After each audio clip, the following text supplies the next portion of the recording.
Hello friends, जितने भी MBA aspirants हैं आप सबने ये बात जरूर सुनी होगी कि जो जैट का एग्जाम है जिसके थ्रू आप XLi Jamshedpur, XLi Delhi, IMT, IMEI, exam भी जैसे कॉलेजेस में एडमिशन ले सकते हो। वो एग्जाम सबसे डिफिकल्ट एग्जाम माना जाता है। कहा जाता है कि कैट से भी डिफिकल्ट एग्जाम जैट होता है और इसी वजह से बहुत सारे ऐसे स्टूडेंट्स हैं जो इस एग्जाम का फॉर्म फिल नहीं करते, कंसिडरिंग यार इतना डिफिकल्ट एग्जाम तो हम निकाल ही नहीं पाएंगे, हमें तो इजी एग्जाम्स टारगेट करने हैं। तो इस वीडियो में मैं आपको एक कंप्लीट प्लान ऑफ एक्शन बता रहा हूं कि किस तरह से आप जैट एग्जाम को क्रैक कर सकते हो। इसके साथ ही भाई क्या ये एक्चुअली में इतना डिफिकल्ट है जितना आपने सुना है या फिर ये एक डिफरेंट काइंड ऑफ एग्जाम है। तो बहुत ध्यान से वीडियो देख लेना, सारे के सारे एमबीए एस्पिरेंट्स के लिए काफी ज्यादा इंसाइटफुल इंफॉर्मेशन रहने वाली है। So my name is Saurabh Kothari, let's start. तो सबसे पहले भी चैनल को सब्सक्राइब कर लो एंड बेल आइकन को प्रेस कर दो, क्योंकि अब जितने भी फॉर्म्स आ रहे हैं आपको पता है ऑलरेडी जैट का फॉर्म आ चुका है, एक्सएलआई के फॉर्म्स आ गए हैं, अदर एमबीए एग्जाम्स के फॉर्म धीरे धीरे आने वाले हैं। तो उन फॉर्म्स को कैसे फिल करना है, फॉर्म्स के नोटिफिकेशन क्या है,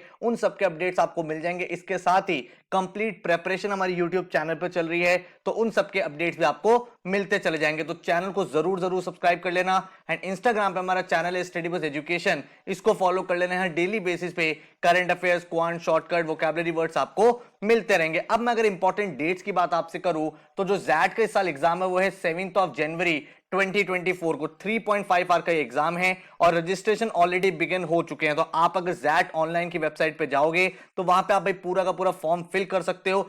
फॉर्म फिलिंग की ऑलरेडी डेडिकेटेड वीडियो चैनल पे आ चुकी है। फॉर्म भरते टाइम ये मेक श्योर करना कि कोई भी गलती ना हो, कोई भी एरर ना हो। तो नीचे मैं आपको वीडियो का लिंक भी दे रहा हूं जिसमें पूरा का पूरा फॉर्म है कि जैट का फॉर्म फिल कैसे करना है, स्टेप बाय स्टेप प्रोसेस है। इसके साथ ही जैट के फॉर्म भरते हुए आप एक्सएलआई पे भी टिक कर सकते हो। तो एक्सएलआई का कोई अलग से फॉर्म नहीं भरना, जैट का फॉर्म भरते हुए आप एक्सएलआई का फॉर्म साथ में भर सकते हो। अब क्वेश्चन निकल के आता है, सर क्या हमें जैट एग्जाम देना चाहिए? तो अगर मैं आपको बताऊं तो भाई इंडिया में अगर टॉप 2 एमबीए एंट्रेंस एग्जाम है तो वो है कैट एंड जैट। कैट के थ्रू आप जानते हो जितने भी टॉप आईएम्स है उसमें आप एडमिशन ले सकते हो। एसपी जैन हो गया, एफएमएस हो गया, आईआईटी हो गए, तो बहुत सारे ऐसे कॉलेजेस हैं जो कैट के थ्रू एडमिशन देते हैं। एंड अगर मैं बात करूं सेकंड बेस्ट एग्जाम की इंडिया में, वो है जैट का एग्जाम, बिकॉज जैट के थ्रू भी आप बहुत सारे एमबीए कॉलेजेस में एडमिशन ले सकते हो। कुछ अगर मैं आपको टॉप कॉलेजेस के नाम बताऊं तो एक्सएलआई जमशेदपुर, जो भाई इंडिया का ओल्डेस्ट एमबीए कॉलेज है, भाई वहां से आप अपनी एमबीए कर सकते हो। अगर आप एक्सएलआई दिल्ली में जाना चाहते हो तो आप जैट से जाओगे। एक्सएलआई भुवनेश्वर में आप एडमिशन ले सकते हो। आईएमटी गाजियाबाद, जिसको मार्केटिंग का one of the best college माना जाता है, वहां पे आप जैट के थ्रू जा सकते हो। तापमी मणिपाल हो गया, गोवा इंस्टीट्यूट ऑफ मैनेजमेंट हो गया जो पिछले कुछ सालों में बहुत ज्यादा ग्रो कर रहा है, Great Lakes Institute of Management हो गया, आईएमआई दिल्ली जो फाइनेंस के लिए एक बहुत अच्छा कॉलेज है, then IRMA, MICA, KJ Somaiya, FORE school, Welingkar, LIBA Chennai, BIMTECH, XIM B, LBSM. तो इतने सारे कॉलेजेस अगर आप ये देखोगे, सारे कॉलेजेस भाई टॉप 30-40 कॉलेजेस की लिस्ट में आते हैं। तो अगर आप एक अच्छे एमबीए कॉलेज में एडमिशन लेना चाहते हो तो मैं आपको ये रिकमेंड करूंगा कि कैट के साथ डेफिनेटली आपको जैट का फॉर्म भी फिल करना चाहिए। इस एग्जाम को भी आपको फॉर श्योर अपीयर करना चाहिए। एंड अगर आप प्लेसमेंट की बात करोगे तो भाई अगर आप इनके फ्लैगशिप कॉलेज एक्सएलआई की बात करते हो तो इंडिया की one of the best placements इस कॉलेज के। अगर आप लेटेस्ट बैच की बात करोगे तो एवरेज पैकेज 32.7 लाख का गया है, which is one of the highest in the country. आप ऑलरेडी जानते हो एक्सएलआई कॉलेज जो है वो भाई इंडिया के टॉप एमबीए कॉलेजेस की लिस्ट में आता है। IIM Ahmedabad, Bangalore, Calcutta, FMS, XLRI, ये इंडिया के टॉप 4-5 कॉलेजेस है।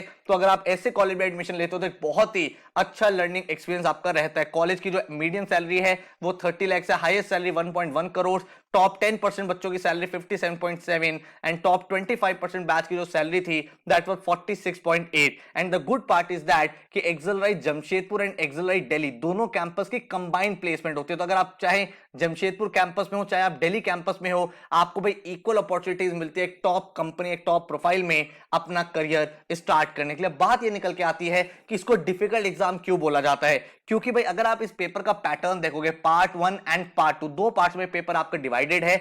लेकिन आपको यह बात मेक श्योर करनी है कि जो आपकी कट ऑफ रहती है किसी भी एग्जाम की, बीट एक्सएलआई, एग्जाम, आईएमटी, वो जो कट ऑफ होती है वो सिर्फ और सिर्फ पार्ट 1 के स्कोर पे बेस्ड आउट होती है। एंड पार्ट 2 का जो कंपोनेंट है वो आपका लेटर ऑन इंटरव्यू प्रोसेस के टाइम काम में आता है। ठीक है, तो पार्ट 1 में आपके टोटल 75 क्वेश्चंस रहेंगे, जिसमें वर्बल एंड लॉजिकल एबिलिटी के 26 क्वेश्चन, डिसीजन मेकिंग जो एक मेक और ब्रेक सेक्शन है, क्योंकि एक ऐसा सेक्शन है जो किसी और एग्जाम में नहीं पूछा जाता, जैट में पूछा जाता है और लोगों को ये नहीं पता होता इस पूरे के पूरे सेक्शन को अटेम्प्ट कैसे करना है। तो इसके 21 क्वेश्चंस आएंगे and then quants and DI के 28 क्वेश्चंस आपके पेपर में आने वाले हैं। तो ये भाई टोटल आपका 75 मार्क्स का पेपर रहेगा। रहेगा। एंड देन अगर मैं पार्ट 2 की बात करूं तो आपके सामने जीके के 25 क्वेश्चन यहां पे आते हैं, जिसमें आपके कुछ क्वेश्चन स्टैटिक जीके होंगे, कुछ करंट जीके होंगे, एंड यहां पे कोई नेगेटिव मार्किंग नहीं होती है। इसके साथ ही आपको एक टॉपिक दिया जाएगा, उस टॉपिक पे आपको ऐसे लिखना होगा। जनरली आपको 2 से 3 टॉपिक दिए जाएंगे, कोई भी टॉपिक आप सेलेक्ट कर सकते हैं, आपको एक 250 वर्ड्स का ऐसे वहां पे टाइप करना होता है, ठीक है।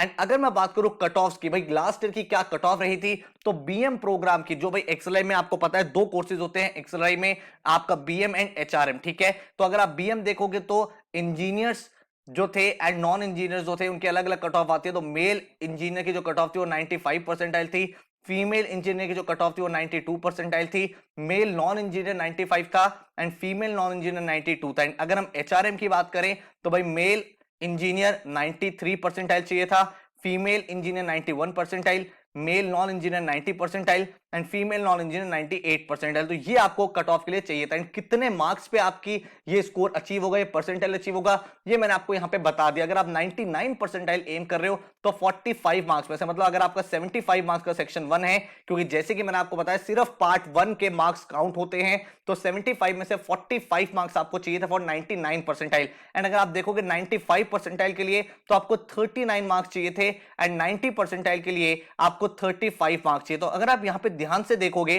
तो ऐसा नहीं है कि आप अगर पूरा पेपर सही करोगे तो उसके बाद ही आपका सिलेक्शन होगा। अगर आप 90 परसेंटाइल एम करते हो जिसके बाद मैक्सिमम कोर्सेज से आपको कॉल आ सकती है, तो भाई अगर आप इसको परसेंटेज में कैलकुलेट करोगे that is just 47% of the paper, 46% of the paper. तो इतना पेपर आपको करना है। एंड 95 परसेंटाइल अगर आप एम कर रहे हो तो 95 percentile is 52% of the exam. तो अगर आप 52% मतलब हाफ पेपर सही सॉल्व कर देते हो तो आप डेफिनेटली इस पर्टिकुलर एग्जाम को क्रैक करके एक ड्रीम कॉलेज में जा सकते हो। देखो इस साल भी हमारे बहुत सारे ऐसे स्टूडेंट्स रहे जिन्होंने पूरे साल मेहनत करी, तैयारी करी, लेकिन कैट में किसी रीजन की वजह से वो अच्छे मार्क्स नहीं ला पाए, लेकिन जैट में वो बच्चे 96, 97, 99 परसेंटाइल ले आए एंड आज की डेट में वो एक्सएलआई में एडमिशन ले चुके हैं, एग्जाम भी जैसे टॉप कॉलेज में जा चुके हैं। तो आप भी डेफिनेटली इन एग्जाम्स को क्रैक कर पाओगे। क्वेश्चन ये निकल के आता है सर इसकी प्रिपरेशन कैसे करें, what should be the right approach to crack this particular exam. सबसे पहले हम यहां पे देखते हैं, आपके सामने पार्ट 1 है, ठीक है, पार्ट 1 एंड देन आपके सामने पार्ट 2 है। पार्ट 2 को लेकर आपको ज्यादा वरी नहीं करना है इनिशियली, क्योंकि जैसे कि मैंने आपको बताया ये आपका कट ऑफ में काउंट नहीं होगा। यहां पे आपकी क्या क्या चीजें आएंगी, एक आएगा जीके और एक आएगा ऐसे राइटिंग, ठीक है। एंड अगर हम पार्ट 1 की बात करें जो आपके लिए बहुत ही इंपॉर्टेंट कंपोनेंट है, यहां पे आपके 3 सेक्शंस है, करेक्ट। जैसे कि मैंने आपको बताया ये 3 सेक्शंस आपके सामने रहने वाले हैं, verbal and logical ability, decision making and quants and DI. And number of questions मैंने आपको यहां पे बता दिए। अब ये जो पेपर है ना, इसमें आपको ये समझना है कि इसका जो वर्बल है वो थोड़ा सा डिफरेंट होता है कैट से। क्यों? कैट में आपने देखा होगा जो डोमिनेंस रहती है वो reading comprehension, para summary, para completion, odd one out, इन टॉपिक्स की रहती है। लेकिन जैट में आप देखोगे एक तो जो आरसीज होते हैं वो तो आते ही आते हैं, साथ में एक स्पेशल आरसी भी आता है, पोएम बेस्ड आरसी, ठीक है। ये जैट का एक फ्लैगशिप आरसी रहता है, हर साल आता है। उसके अलावा अगर आप देखोगे यहाँ पे आप वोकैबुलरी के क्वेश्चंस भी देखोगे, यहाँ पे आप थोड़े बहुत ग्रामर के क्वेश्चंस भी देखोगे, तो आपको अपने कैट वाले सिलेबस के साथ कुछ एडिशनल चीजें भी यहाँ पे करनी पड़ती है। अगर मैं बात करूं उसके बाद एलआर की, क्योंकि लॉजिकल एबिलिटी है तो एक आपको यहां पे एलआर का सेट भी मिल जाता है, वो मोरलेस अरेंजमेंट जैसा होता है जो आपको सॉल्व करना होता है। अगर हम डिसीजन मेकिंग की बात करें तो ये एक बहुत ही ट्रिकी सिचुएशन है, लेकिन लोग अगर इस सब्जेक्ट को सही से पढ़ लें तो ये भी आप आराम से सॉल्व कर सकते हो। यहां पे क्या होता है, आपको सिचुएशन दी जाती है, यहां पे एथिकल प्रॉब्लम्स होती हैं कि भाई मान लो आपके ऑफिस में कुछ चीजें चल रही हैं, कोई एक एम्प्लॉय अच्छे से काम नहीं कर रहा है लेकिन वो सीनियर लेवल पे है, और कोई एक यंग एम्प्लॉय जो बेटर काम कर रहा है, तो किस तरह से आप उस सिचुएशन को डील करोगे। अगर आप मैनेजर हो तो क्या आंसर लोगे। तो जो एक्चुअल सिचुएशंस होती है जो आपके वर्क प्लेस में होती है उसी से ये क्वेश्चंस होते हैं, और ये देखा जाता है कि आप भाई क्या आंसर लोगे। हमेशा ध्यान रखना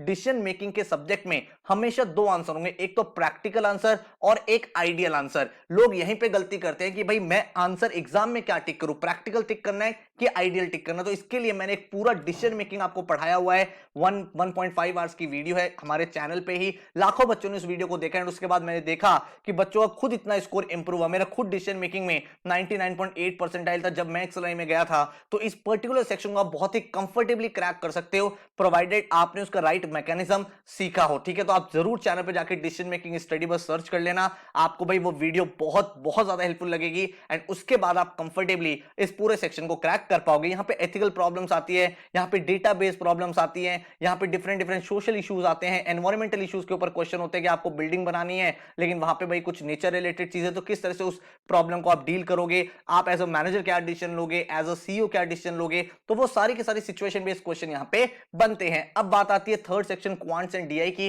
तो यहाँ पे आप देखोगे जो क्वांट्स एंड डीआई है वो मोर और लेस वैसे ही होता है जैसा कैट का आता है। यहाँ पे भी जो आप देखोगे ज्यादा डोमिनेंस आपकी अरिथमेटिक की होती है, नंबर सिस्टम आता है, मॉडर्न मैथ्स आता है, उसके बाद कुछ क्वेश्चंस आप यहाँ पे अलजेब्रा के देखोगे, एंड देन आपके सामने कुछ क्वेश्चंस ज्योमेट्री के होंगे। इसके बाद अगर आप डीआई की बात करोगे तो डीआई में आपको कुछ क्वेश्चन यहाँ पे टेबल एंड केसलेट, एक या दो सेट आते हैं, टेबल एंड केसलेट्स का आता है या फिर चार्ट्स एंड डायग्राम का आता है, तो यहां से आपके क्वेश्चन बनते हैं। कंपैरेटिवली आप देखोगे ये डुएबल क्वेश्चंस होते हैं, बहुत ज्यादा कॉम्प्लिकेटेड नहीं होते हैं, एंड कुछ क्वेश्चंस क्वांट्स में भी काफी ज्यादा आसान होते हैं, कुछ मॉडरेट लेवल के होते हैं। तो ये पूरा पेपर का पैटर्न है। अब इसकी तैयारी कैसे करें, तो आपको ना यहाँ पे दो चीज फॉलो करनी है। एक तो आप बेसिक्स, भाई अपने बेसिक्स फाउंडेशन बिल्ड करो, क्योंकि पेपर में आप देखो 3.5 आवर्स है, तो टाइम बहुत है। यहाँ पे ऐसा नहीं आपको स्पीड चाहिए, यहाँ पे जो आपको बिल्ड करना है ना वो आपको एक्यूरेसी बिल्ड करनी है, मतलब हर एक टॉपिक की आपको डेप्थ में चले जाना है। यहाँ पे क्या है, आपको डेप्थ में प्रैक्टिस करनी है, इजी लेवल के क्वेश्चन, मॉडरेट लेवल के क्वेश्चन, एडवांस लेवल के क्वेश्चन, एंड जैट के स्पेसिफिकली आपको मैं बता रहा हूं कि लास्ट 10 इयर्स के प्रीवियस ईयर क्वेश्चन जरूर कर लेना,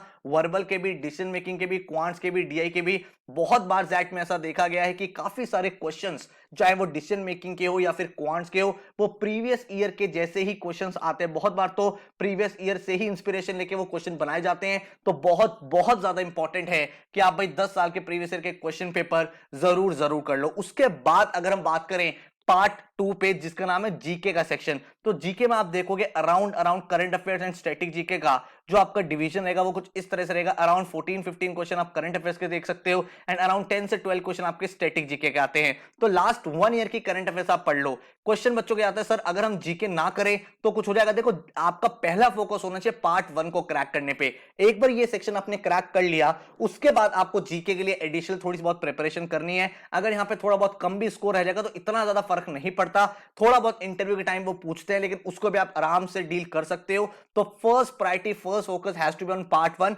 इसके साथ साथ अगर आप थोड़ी बहुत तैयारी करना चाहते हो तो लास्ट 1 ईयर की करंट अफेयर्स पढ़ लेना। आपको पता है ऑलरेडी हमारे चैनल पे फ्री बूस्टर बैच चल रहा है, प्लेलिस्ट में आप जाओ, वहां पे जीके का भी सेक्शन है, मंथ बाय मंथ हम वहां पे करंट अफेयर्स अपलोड कर रहे हैं। इसके साथ ही क्वांट्स का, वर्बल का, अलग अलग सब्जेक्ट के वीडियोस ऑलरेडी वहां पे आ रहे हैं, ठीक है।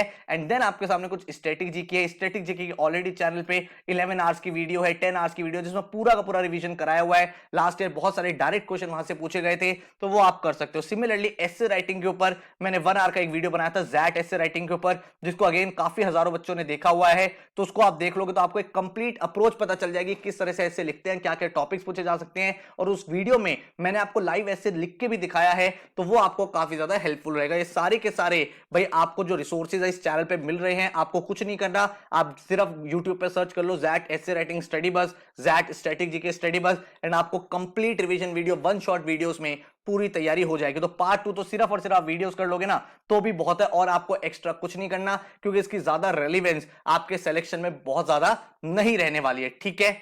तो आई होप आपको ये पूरी अप्रोच अच्छी लगी होगी। एंड इन सबको करने के बाद मेक श्योर करना around 5 to 10 full length mock जरूर देना, क्योंकि भाई लेंथी पेपर है ना, तो बहुत बार क्या होता है कि बॉडी ड्रेन हो जाती है, माइंड ड्रेन हो जाता है आफ्टर 1 आवर 2 आवर, तो वो 3.5 आवर्स बैठने की प्रैक्टिस नहीं होती, तो वो प्रैक्टिस आपकी बन जाएगी। लेकिन अपने आप पे ट्रस्ट करो, इस एग्जाम को आप क्रैक भी कर सकते हो, एंड टाइम भी ज्यादा है। जैसे कैट का एग्जाम नवंबर में है, जैट का एग्जाम जनवरी में है, ठीक है। तो आप डेफिनेटली इस एग्जाम को ट्राई करें, डेफिनेटली इसको अप्रोच करें, फॉर्म को फिल करें। एंड अगर आप हमारे थ्रू प्रिपरेशन करना चाहते हैं, आपको पता है भाई मैंने खुद अपना एमबीए एक्सेलराइज जमशेदपुर से किया है, इसके साथ ही काफी सालों से हमारा जो जैट का क्रैश कोर्स है वो पैन इंडिया बेसिस पे बहुत ज्यादा पॉपुलर है, क्योंकि भाई एक क्रिस्प कोर्स है जिसमें जैट ओरिएंटेड तैयारी कराई जाती है। तो मुझे लगता है अगर आप इस क्रैश कोर्स को ज्वाइन करते हो तो बहुत एक्सट्रीम बेनिफिट मिलेगा।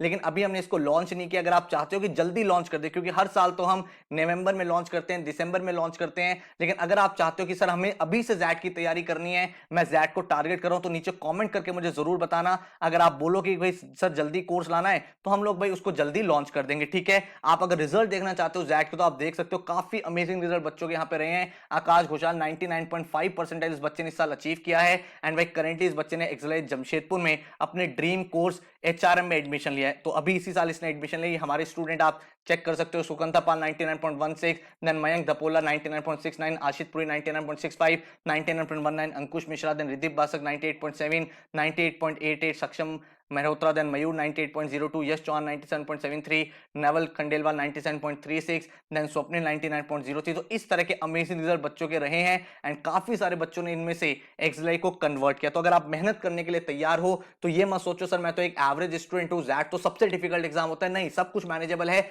अगर आप नेक्स्ट 4 5 6 मंथ्स अपनी तैयारी करते हो, एक सिंसियर एफर्ट के साथ अपने एग्जाम्स की प्रिपरेशन करते हो, तो कैट और जैट दो मेजर एग्जाम्स आपके एमबीए के, इन दोनों को आप क्रैक करके एक ड्रीम एमबीए कॉलेज में जा सकते हो। इसके अलावा कोई और क्वेश्चन या क्वेरी है तो नीचे कमेंट में लिख देना। एंड कुछ और पूछना चाहते हो, किसी कोर्स के बारे में जानना चाहते हो, तो इस नंबर पे आप व्हाट्सएप कर सकते हो या फिर हमारी वेबसाइट पे टाइम टू टाइम चेकआउट कर सकते हो for all the discounts and deals. So thank you so much, all the very best and take care.